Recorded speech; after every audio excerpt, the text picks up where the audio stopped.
Licence എടുക്കണോ? Licence എടുക്കണത് ഭയങ്കര കഷ്ടപ്പെട്ടിട്ടാ.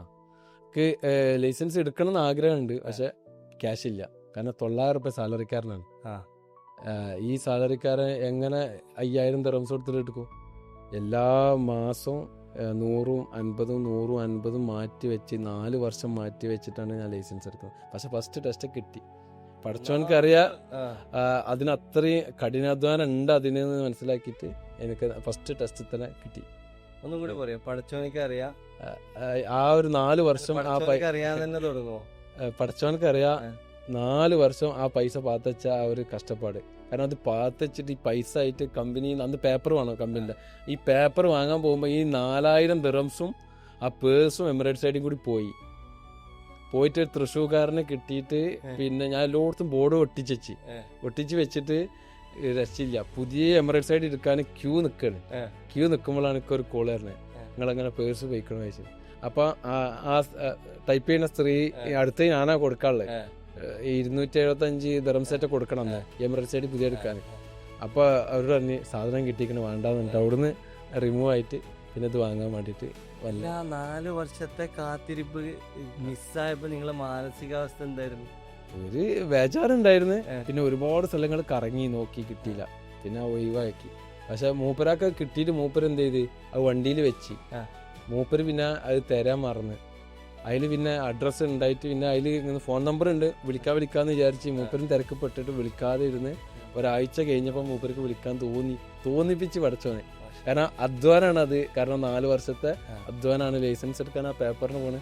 അപ്പോൾ കമ്പനി പേപ്പർ അപ്പോൾ ഇതാക്കി എടുക്കാൻ വേണ്ടിയിട്ട് ആദ്യം ചെന്നപ്പോൾ പഠിക്കട്ടെ എന്ന് പറഞ്ഞിട്ട് കുറച്ച് വെയിറ്റ് ചെയ്തിട്ട് പിന്നെ ഈ പൈസ ഇട്ട് വീണ്ടും അവർ ഇത് വന്ന് വാങ്ങിക്കൊണ്ടായിക്കോന്ന് പറഞ്ഞിട്ട്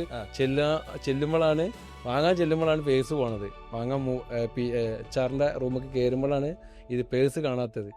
അപ്പൊ HR-നോട് ഞാനാണ്ട് പറഞ്ഞു, ഇനി കുറച്ച് നിങ്ങൾ വെയിറ്റ് ചെയ്യും, ഞാൻ പേഴ്സ് കാണാനില്ല എന്ന് പറഞ്ഞിട്ട് അവിടുന്ന് ഓടുന്നത്. പിന്നെ ഒരാഴ്ച കഴിഞ്ഞിട്ട് പിന്നെ പേപ്പർ വാങ്ങിക്കൊടുന്ന് പിന്നെ ലൈസൻസ് എടുക്കണം. അപ്പൊ ഇതിന്റെ എല്ലാം പ്രതിഫലമായിട്ട് നിങ്ങൾക്ക് ഫസ്റ്റ് ടെസ്റ്റിൽ ലൈസൻസ് കിട്ടി. അപ്പം ഒരു കയറ്റത്തിന് ഇറക്കുണ്ട് എന്നുള്ള തെളിവല്ലേ എന്റെ ഈ ജോലി തന്നെ കിട്ടുന്നത്. കാരണം ഒരു വർഷം 2-3 മാസം വെറുതെ അടിച്ചിട്ട് ഇങ്ങനെ അടിച്ച് നടക്കുക എന്നല്ലാതെ അത് നമ്മളിപ്പോ ഇങ്ങനെ സിമ്പിൾ ആയിട്ട് പറയണ്ടല്ലോ. ഈ വിസിറ്റിങ്ങിന് നിക്കണ ആ കുട്ടിയൊക്കെ അറിയാൻ പറ്റും ഇപ്പത്തെ എനിക്ക്. അതുകൊണ്ട് അവരോട് സാധാരണമാണ്. കാരണം ഞാൻ എങ്ങനെങ്കിലും എന്തെങ്കിലും ചെയ്തിട്ടെങ്കിൽ എന്തെങ്കിലും ജോലി കിട്ടും. അപ്പൊ ചിലവർക്ക് അവർ പഠിച്ചത് തന്നെ കിട്ടണം എന്ന് വിചാരിച്ചിട്ട് കഷ്ടപ്പെടുന്നവരുണ്ടാവും. അല്ലാതെ എന്തെങ്കിലും കിട്ടിയാൽ മതി എന്ന് പറഞ്ഞിട്ട് കഷ്ടപ്പെടുന്നവരുണ്ടാവും. അന്നൊക്കെ ഉണ്ടായി ലൈസൻസ് ഉണ്ടായിരുന്നു എന്റെ അടുത്ത്, എന്നിട്ടും കൂടി ജോലി കിട്ടാൻ പ്രയാസം. കാരണം ഇത് CV കറക്റ്റ് അല്ല, ഒന്നും കറക്റ്റ് അല്ല, നമുക്കിത് പറഞ്ഞുതരാൻ ആളില്ല. പിന്നെ എന്തോ ഇത് ഇനി ഔക്കാഫിലാണെന്ന് പഠിച്ചോനെ നിശ്ചയിച്ചിട്ട്. ലൈസൻസ് എടുത്തത് അബുദാബിയിൽ ദുബൈയിലുണ്ടാവും ലൈസൻസ്. ഒരുപാട് നടന്നിട്ടുണ്ട്.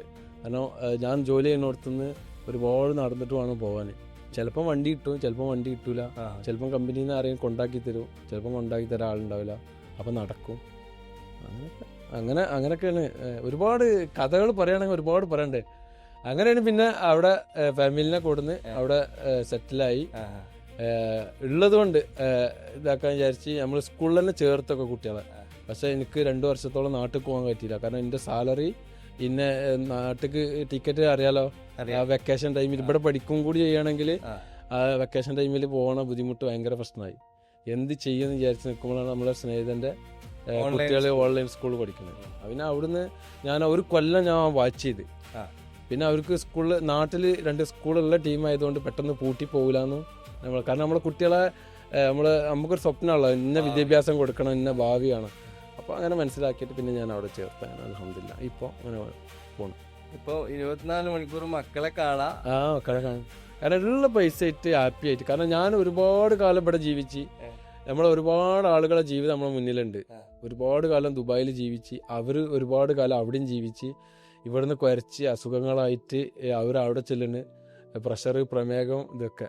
വേറൊരു എക്സാമ്പിൾ ഞാൻ പറഞ്ഞിട്ട്, നമ്മളെ നാട്ടിൽ നമ്മൾ വീടുണ്ടാക്കുന്നുണ്ട്. ഏതൊരു പ്രവാസി വീടുണ്ടാക്കും. ഈ വീടുണ്ടാക്കി എല്ലാ വീടിനും ഓരോരോ ബാത്റൂം അറ്റാച്ച്ഡ് ഉണ്ടാവും. ഇവിടെ താമസിക്കുന്ന റൂമിന്റെ എല്ലാവർക്കും കൂടി ഉള്ള ഒരു ബാത്റൂം ഉണ്ടാവും. അതിന്റെ കുറ്റി പോയിട്ട് ഉന്തി പിടിച്ചിട്ട് ബാത്റൂമിൽ ഇരിക്കണ്ട. പക്ഷെ നാട്ടില് ഉപയോഗിക്കാതെ കിടക്കാവും ബാത്റൂം. അപ്പൊ ഇവിടെ ജീവിക്കാതെ നാട്ടിൽ പോയി എന്ത് കാര്യമുള്ളത് ഒരു കാര്യമില്ല. അപ്പൊ ഉള്ളതേറ്റ് ഫാമിലിനെ കൊണ്ടുവരാൻ പറ്റുന്നവരാണെങ്കിൽ കൊടുന്ന് ജീവിക്കുക, ആസ്വദിക്കുക. പൈസ ഇനിയിപ്പോ എന്ത് ചെയ്താലും ഉണ്ടാവില്ല. നിങ്ങള് ആഗ്രഹങ്ങൾ കൂടുന്നിടത്തോളം പൈസക്ക് ആവശ്യങ്ങളെ വരുള്ളൂ ഉറപ്പായിട്ടും. അപ്പൊ പിന്നെ ഈ ജീവിതം ഇങ്ങനെ ജീവിച്ചു പോയാൽ ഫാമിലിയും ഉണ്ടാവും, കുട്ടികളും ഉണ്ടാവും, നമ്മളെ ഹാപ്പി ആണേക്കാരോ, മൈൻഡ് ഫ്രഷ് ആവും. എന്നൊരു ഓർമ്മ നിലനിർത്താൻ കൂടെ ജീവിക്കാൻ പറ്റാന്ന്